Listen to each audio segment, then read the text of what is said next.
unfortunately, I had to go through an experience of trauma in order to find that. But um, yeah, we'll dive deeper into that as we go through this conversation. One of the really strong pillars in our faith, I'm very religious, is service and giving back. Today we're thrilled to welcome Ziyaan. Lost 3 weeks of my life as a result of dengue fever. People that treated me for dengue say that may have affected my brain functionality. A psychologist misdiagnosed me at the time with bipolar disorder and said I went to a manic episode.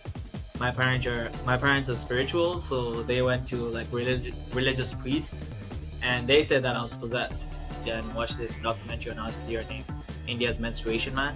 Now, as a boy that doesn't menstruate, growing up in Tanzania from an Indian household, like you don't talk about periods. I don't have any sisters. It's just my mom at home. You know what I mean? Before we let the stories of the past shape your future, it would mean the world to me if you could follow us or subscribe on whatever platform you're listening to us. Enjoy the conversation. So, without any further ado, Brandon, let the stories of the past shape your future on the Quoting Life podcast. First question I wanted to ask you. If you were to write an autobiography, where would your story start? I love that question. It's funny. Someone's asked me this question and asked what the title of my autobiography is. So I'm glad you're not asking that. Yeah. Because I couldn't answer that question. My story would probably start back in Tanzania. I grew up in a family of four. I'm an Ismaili Muslim, and my culture and religion plays a huge part in my story. Growing up, really had a lot of strong values in service and giving back.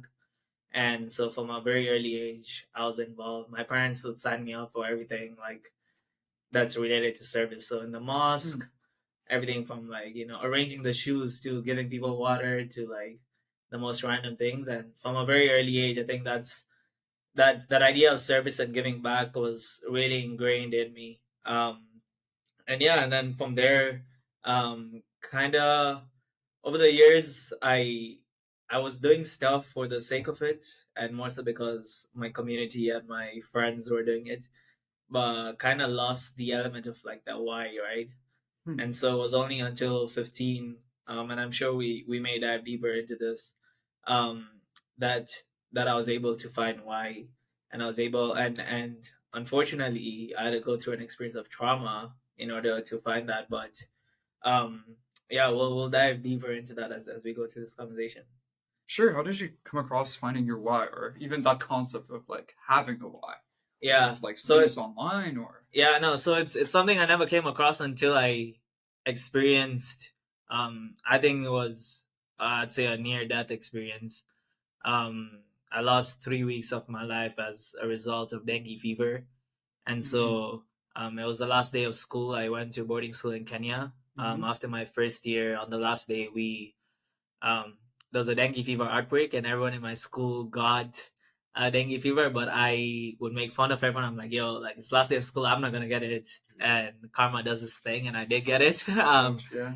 And so, unfortunately, I had to travel back with it to Tanzania and didn't get any treatment. And then from arrival to Tanzania up to a week, we basically, our healthcare system isn't the best. So it was very hard for them to figure out what it was. They kept saying it's an infection and something else. And so on the morning of Eid, they found out it was dengue fever. And so they admitted me to the hospital, and they said if we took any longer, your platelet count would drop so low. So your platelets are what make your white blood cells, and your white blood cells basically, they're your fighting mechanism, right? So said if we waited any longer, your organs would have started bleeding because your platelet count was so low. And so they admitted me into the hospital. I was there for a week. And fortunately, I recovered. But we don't know what really causes. But from the point of getting discharged up to the next 3 weeks, I went into this phase where I don't really remember anything. But from the stories people told me, I was like alive and doing stuff and then was moving and talking to people, but I was acting hypersexual and hyperactive. And so I did everything from at the mosque I was singing and shouting while people were praying. I was that hypersexual, so every girl I saw I just went up and like started hugging them. and everyone had a different theory on it. So like the people that treated me for dengue say that may have affected my brain functionality.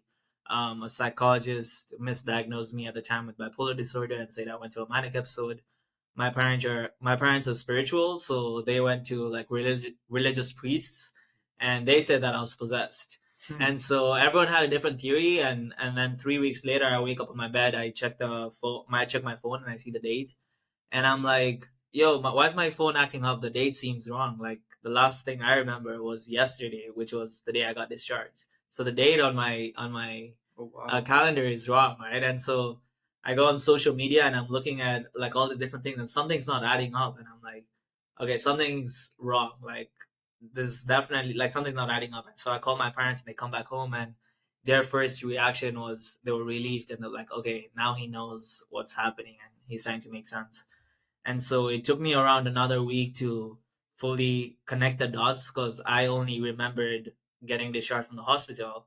And so my parents would tell me all the stories, my friends would tell me stories, and every time they would explain these stories, it felt like, you know how when you have a dream and you have a like a imagery Yeah. of the dream, but you don't necessarily remember living it.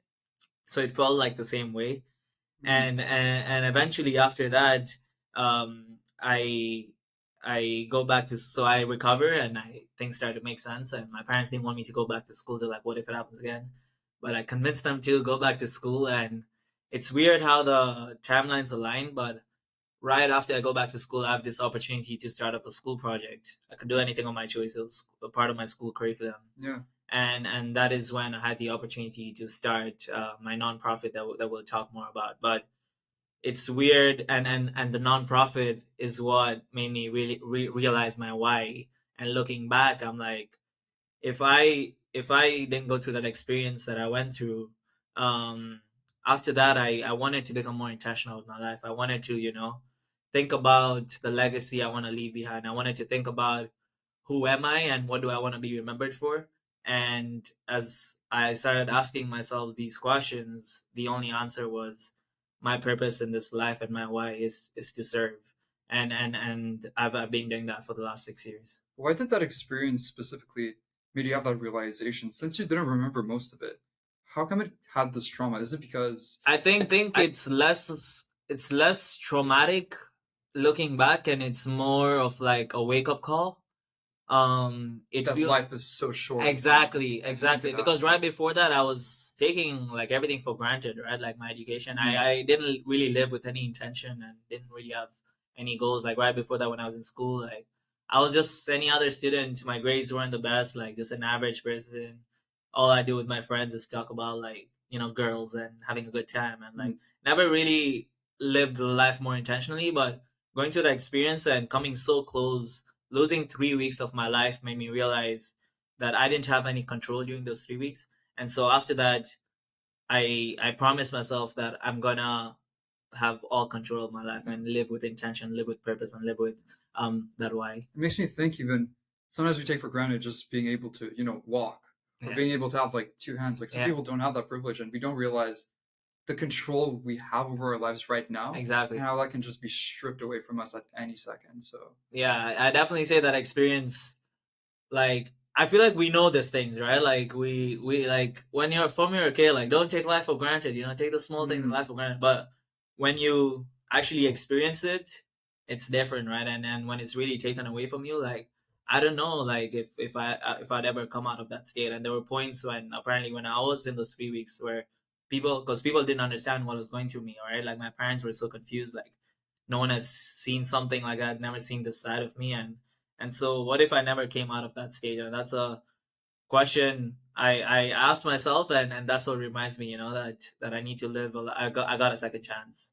does it still keep you up at night sometimes? That thought. It does, yeah. It's like shit. Like even when I talk about it, like it's like describing a third person, and as someone else went through it. But when you realize that that person was you, it's just crazy. And then some of the stories from that time were just like I just wasn't myself, and a completely different person. But it's yeah, like it happened, and I'm here today, and I'm super grateful for sure. Yeah, and there's a quote that I remember in the back of my head. It's like, you never truly live until you nearly die. And I think that's like really applicable to you. It's like a wake up call and stuff like that. But I'm wondering, like, tying into your nonprofit, can you walk us through how kind of came to that? Because normally, I guess our tradition, like gender roles, don't really Yeah. align with. You don't talk about, yeah, no, 100%. So I go back to school and I'm required to start this personal project. Everyone in grade 9 and 10 had to do it. And for me, I had to, I was brainstorming ideas and I was scrolling through my Facebook feed and watched this documentary on Al Jazeera named India's Menstruation Man. Now, as a boy that doesn't menstruate growing up in Tanzania from an Indian household, like, you don't talk about periods. I don't have any sisters. Like, it's just my mom at home, you know what I mean? And so it was my first time learning about menstruation and the fact that, girls get periods. And so this documentary was really eye opening. And so I have a conversation with my mom about it. And she told me that when she was in India growing up, she grew up in a single parent household. And there was a point in her life where she didn't have access to products. And what this means is she had to use old cloth, old blankets when she got a period, which is really unhygienic and uncomfortable.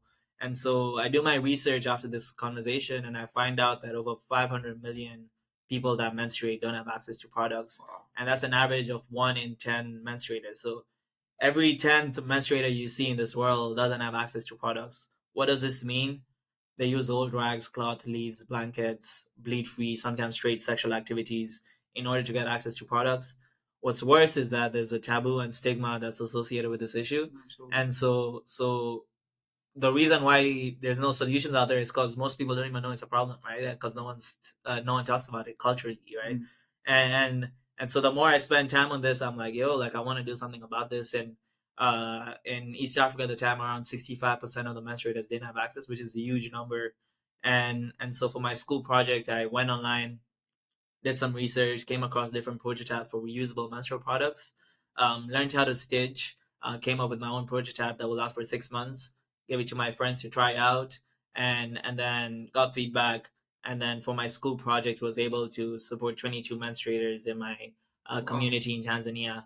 And that marked the end of my school project. I could have pretty much stopped there. Just like most people, I presented on it and got a good grade, and everyone else kind of stopped their project at that point. Yeah. But because I spent 1 year on this issue, there were a couple of realizations I had. One, obviously, when you spend so much time on something, you start becoming passionate about it. And when we talk about passion, most people think it's something that you start with. But the way I look at passion, it's something that develops after you put in the time and work towards something. So I grew passion for this issue. But what I also realized after helping that first group, I realized I contributed more to the problem than solving it. And so because my product would last for 6 months, the menstruators that I supported, after the 6 months that my product would last, they would go back to the same old methods that they had. And in reality, I just created a dependency syndrome, which unfortunately most charities and people that do volunteer work do. And so I'm like, okay. And there were a lot of other considerations I didn't keep in mind. And so I'm like, okay, now I have this realization. What now? Go back to school, start up my own team. We were around 7 to 10 people at the time, and we changed two main things. So one, we changed our product. So we collaborated with a local group of women with disabilities that knew how to stitch, and they had their own reusables, and we kind of came together and came up with a product that will last 3 years. That's 100% biodegradable, extremely cost effective, and it would come with all these other aspects in the package that I never considered before. And what we also changed is our approach. So now what we do is when we are working with the community, we'll first go in there, spend some time to do a needs assessment, build a relationship with them, understand what's the root cause of the problem they were solving, and then based off of that, we usually have an educational workshop. We'll teach both menstruators and non-menstruators about reproductive and sexual health. After that, we'll introduce our product. We'll tell them this is a potential solution. There's all these other solutions you have. We'll teach them how to use and wash it.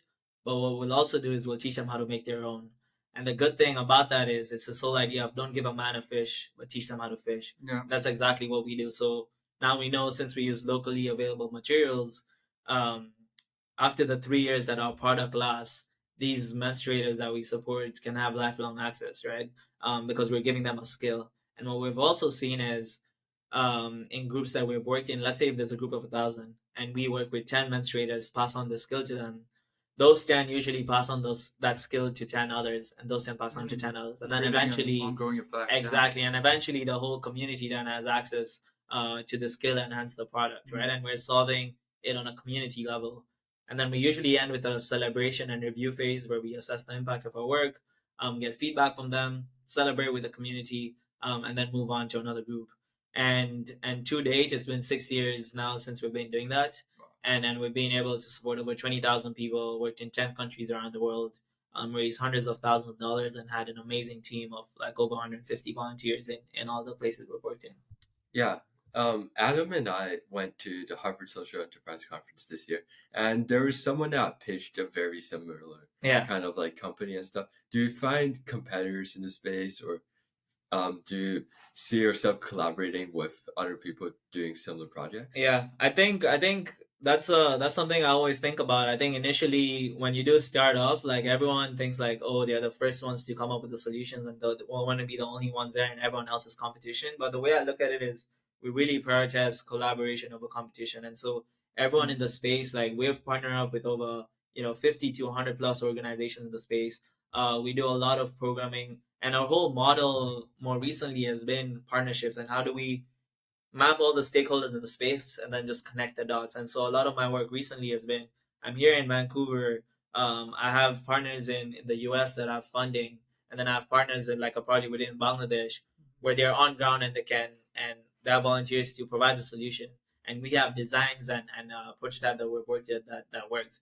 So I take the funding from the people in the US, set up a collaboration there, pass on that money to those in Bangladesh. They would then carry out the whole model that I talked about locally, and it's a win-win for everyone, right? And eventually, the people that we're supporting helped, and I think that's a good way of using resources efficiently, right? I think a lot of the time, especially in nonprofit and social impact work, at the end of the day, you're all working towards the same cause, and if everyone collectively put in all their resources together, we wouldn't even be talking about some of these issues, right? It's just that there's an element of people, wanting to be the ones that do it, and that's where, and it's so easy to get caught up in that, but it's something that I've definitely learned over time and tried to implement.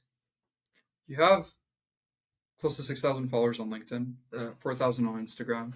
You started a podcast. You're able to talk to all these partners, all these amazing people.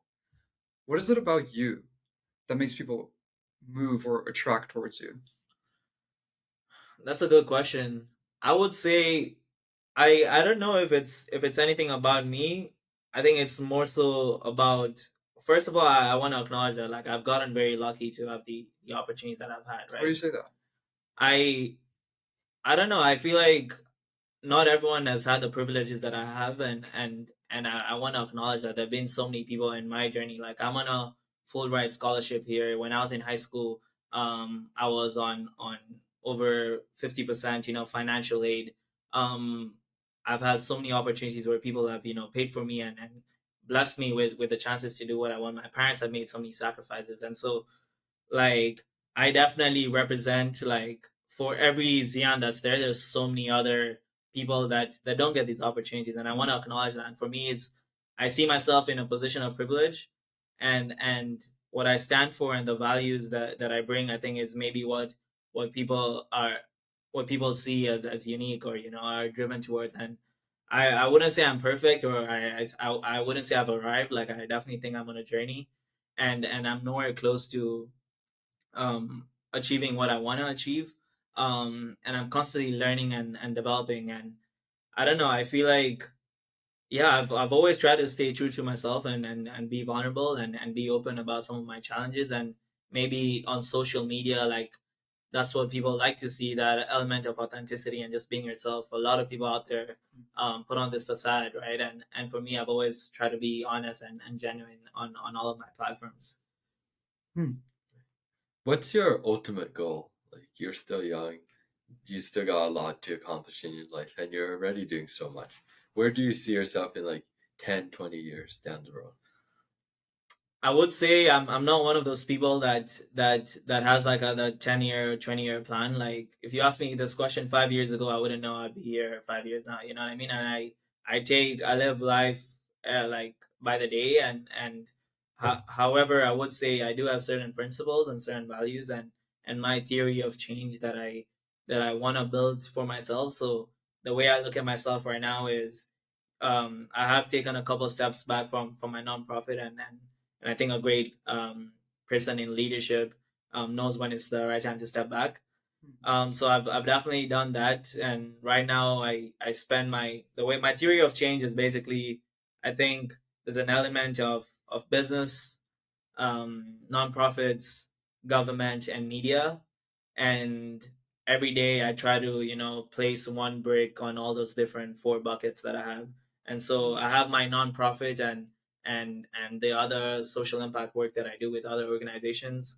I'm currently building a startup of my own, to think about that, that business side of things.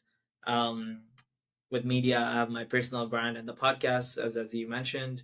And then in government, I don't have any direct involvement, but I've always, maintained relationships with those in that power. And I think to truly make systematic change, if you have all those four elements, you can really make some sort of progress.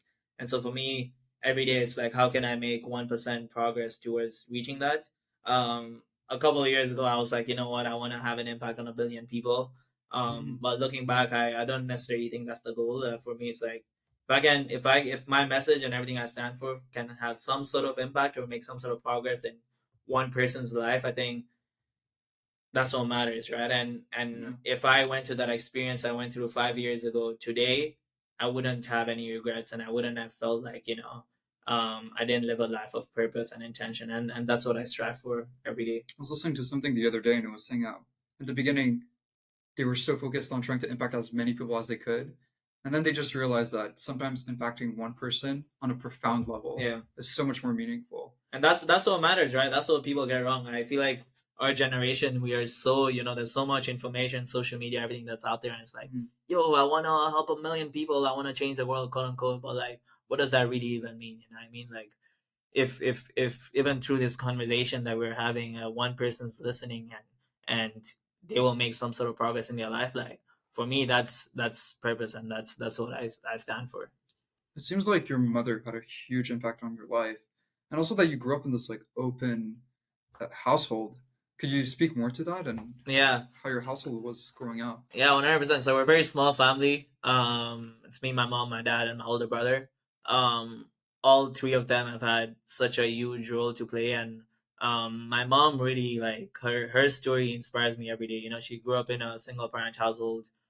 She wanted to strive for education, but she had to get married early just so she could take care of herself and take care of her. She had one of her brother was struggling with a disability, so she had to take care of him, and her mom was um, didn't have any income, and so they would stay at their aunt's house and rent out their own house so that they could have a monthly income to feed themselves. So her story really inspires me, and although she got married super early and she had my brother and myself, like, until today she still strives for education. So she's always wanted to be a chartered accountant, and she's taken the ACCA, which is one of the qualifications, and she's been doing it her whole life. And it's actually yesterday she found out the result that she passed her third last exam, and so she has only two more to go. And she's almost like 50 now, and she's still studying. You know what I mean? And so for me, like, being around that, my brother has always been his big code is like, you don't have to be, you have to be odd to be number one. And he always used to say that growing up. And for me, like, it's always stuck in the back of my head. And he's had to have a lot of sacrifices and learn the hard way so that I could get the life that I wanted. And so I'm so grateful for that. And then my dad just works really hard, um, and has made so many sacrifices for us. So my family is super small, and it's all these things when you grow up, like, no one necessarily tells you, like, do this, do that, but like, you notice these things, and you're around that. And I think that really has shaped me, and that's why I say I'm so privileged, right? And have gotten those opportunities, and had a family that's been able to support me. Like, most people have so many dreams and so many visions, but their families don't necessarily support them, right? And so my parents have been super supportive throughout my journey. Yeah. I'm thinking like you're saying there how your family's sacrificed so much for you, and you're wise to serve others. Do you feel like that's the cause of you feeling like you owe your family something for their sacrifices? 100%. Like, I would definitely like one of my, I guess, goals is definitely I wanna build something for myself that I could support my family, and they can actually enjoy life and have the life that they deserve. Because they've had their own dreams and wishes that have never been fulfilled. And they've given everything literally for my brother and I, right? So I would definitely love to do that, but at the same time, like my parents are so proud of me because I've been able to, do the work that I've been able to do, and I've had those opportunities. And so at the end of the day, like there's a more responsibility that each one of us has in this world, and that looks in different shapes and forms. But for me, it's like that impact bit, right? And I intentionally spend each and every hour of my day doing that, and working towards that. Yeah. Yeah, you mentioned you're creating a startup, right? Yeah. Can you kind of like talk us through that? I really like hearing entrepreneurial stories and 100%. Yeah. So it's super early days. And it's weird that I have to go through this whole process all over again. And although it's not a nonprofit and it's a for-profit startup, um, super early days. But what we're trying to build right now is we see, I've worked in social impact for 6 years, and one of the biggest challenges for charities is there's no sustainable sources of funding. Yeah. And we also see that Gen Z and millennials are, we want to shop more in alignment with our values. We don't necessarily have the money to do that, or even to donate, right? And so Gen Z's contributions towards charities are the lowest because we don't have the money to do that, right? And then what we also see is companies have now this pressure to do ESG and CSR. So what we're trying to build is, how do we keep all of that in mind and create a platform where you can use everyday consumer purchases, um, to donate to causes of your choice. And so we're playing around with the idea of potentially a reward point system that gives you points that you can use to donate to causes of your choice. Potentially a donation at checkout solution, that gives you the ability to, donate to a cause of your choice. Usually when you go to McDonald's and you see the roundup, I press no, and I'm like, why the hell is it that we mostly press no for rounding up? So think about how we can innovate there and support that. But super early days, it's extremely hard, like, especially managing everything else that I'm involved in. But it's an exciting time, and yeah, I think I have a very strong feeling about this, and I see the future of it. We're called the Kind Company, and our big vision is to turn kindness into a currency. And the way we do that is, we're not sure now. We're still trying to figure it out, but that's what we're working towards. Yeah. how do you plan on differentiating yourself? Because there's people definitely know there's charities out there, McDonald's as well Yeah. has the button, but how are you trying to incentivize Yeah. people? So right now, what we're trying to figure out, and that's a good question. Like, that's something we're still trying to figure out. What is that unique selling point and value prop that we have? But if we go with like a donation and checkout solution, right now we're thinking of an element of transparency, so you actually know where your money is going. Do you know where your rounded up McDonald's money goes? Most people don't. An element of having the flexibility to choose a cause that you are actually passionate about. So at donation and checkout, um, if you see that, let's say it's BC Children's Home there, but you don't care about BC Children's, you know what I mean? But you may care about, like, I don't know, like climate crisis. Yeah. And so if you have the option to pick a charity that you're passionate about when you're checking out, that may be an incentive. So thinking about that, and then also an element and a play around like tax receipts.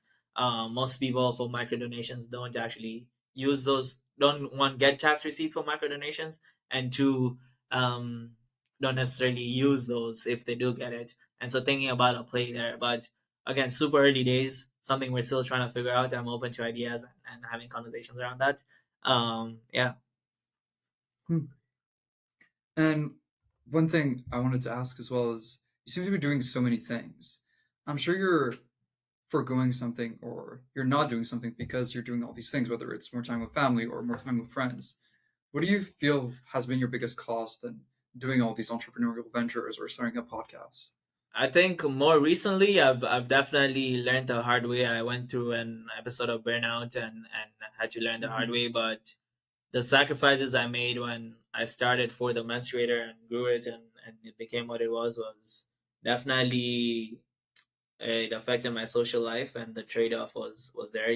Didn't get to spend enough time with my family, with my friends, um enjoy that part of life and just be a kid, and experience the world. I was just laser focused on building For The Menstruator. And another big cost was um my mental and physical well-being as well. And so I definitely had to learn the hard way after I went through an experience of burnout, um, to prioritize that and take care of myself. So I gained a bunch of weight. I wasn't in the best mental state. Um, and yeah, and so now I'm very intentional about that, and I've set up my life in a way that I definitely prioritize that more. And it is one of my life buckets to have to take care of the people around me and myself. And my mom always says you can't fill anyone else's cup if your cup is not full, right? And so I definitely try to fill my cup. And one of my teachers, he has this really good way of practice or way to think about your mental well-being. He says that everyone should have an anchor in their life, and the way to have your anchor is you got to have three P's: people, practices, and places. And so who are the people in your life that you can go talk to anchor yourself? And a lot of the research shows that in Gen Z, most people don't even have one person that they could talk to. If you go to places, where are the places that you can go to anchor yourself that are everyday accessible? Maybe the gym. For me, it's the mosque. Maybe it's a specific place in your house that you can go to every single day to anchor yourself. And then what are the practices that you do? So for me, it's like praying. For other people, it's like working out, meditation, journaling. What are those things that you can do? And if you do those three things on an everyday basis, you can really take care of yourself. And I think it's super important. I would also say one of the guests on my podcast talked about this idea of most of the pain that people experience is let's say this is you, and this is the best version of yourself. Most of the pain in life comes somewhere here in the middle. And if you're not working every day towards this best version of yourself, um, that's where a lot of pain lies. And so for me, it's like, how do I make progress every day to work towards that?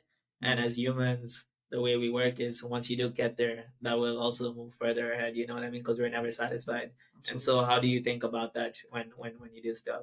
Yeah. Right.